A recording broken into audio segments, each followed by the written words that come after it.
Bismillahirrahmanirrahim. Assalamualaikum warahmatullahi ta'ala wabarakatuh, murid-murid. InsyaAllah hari ini kita akan sambung lagi pelajaran kita, iaitu Sirah tahun 3. Sirah tahun 3. Jadi tajuk yang akan kita belajar pada hari ini adalah Mukjizat Nabi Muhammad sallallahu alaihi wasallam. Mukjizat Nabi Muhammad sallallahu alaihi wasallam. Jadi murid-murid boleh rujuk ataupun tengok muka surat 30 dalam buku teks. Okey, jadi mari kita teruskan. Pengertian mukjizat. Okey, jadi yang pertama kita mesti tahu apa makna mukjizat tu. Okey, baik.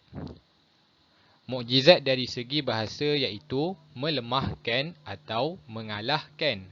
Dari segi bahasa melemahkan atau mengalahkan. Okey.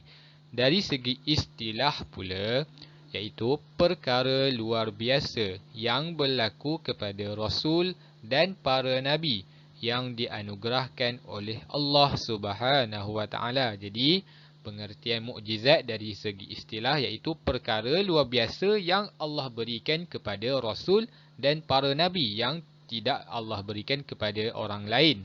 Itu dinamakan mukjizat. Okey, baik. Tujuan mukjizat. Untuk apa Allah jadikan mukjizat? Untuk apa mukjizat diberikan kepada Nabi dan Rasul? Okey.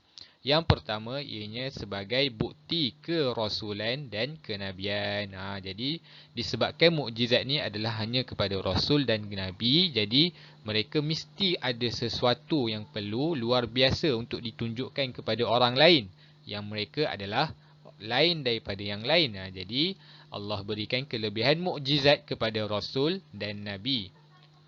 Yang kedua, untuk menewaskan tindakan orang kafir yang menentang dakwah Nabi dan Rasul.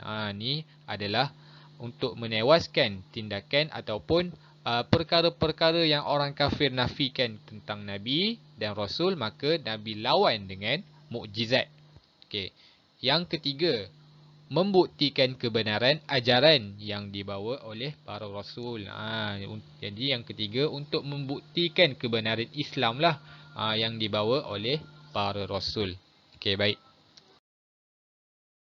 Bahagian mukjizat. Bahagian mukjizat terbahagi kepada dua. Yang pertama, mukjizat maknawi. Yang kedua, mukjizat hissi. Maknawi ni macam mana? Jadi, maknawi ianya adalah mukjizat yang tidak dapat dilihat dengan mata, tetapi boleh difahami dengan akal. Okey, contohnya yang pertama, Al-Quran.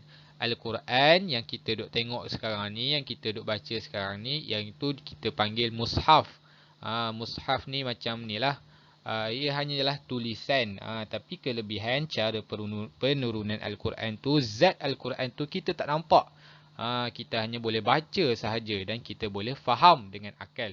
Okey, contoh yang kedua adalah peristiwa Isra' dan Mi'raj. Kita tak nampak, orang lain tak nampak. Hanya Nabi Muhammad dan malaikat Jibril sahaja yang dapat lihat peristiwa Isra' dan Mi'raj tersebut. Okey, baik. Kemudian mukjizat hissi.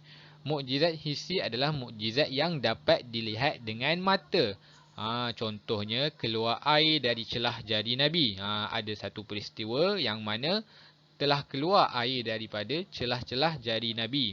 Okey, yang kedua, contoh yang kedua iaitu terbelah bulan di langit. Yang ni untuk membuktikan kepada orang kafir Quraisy.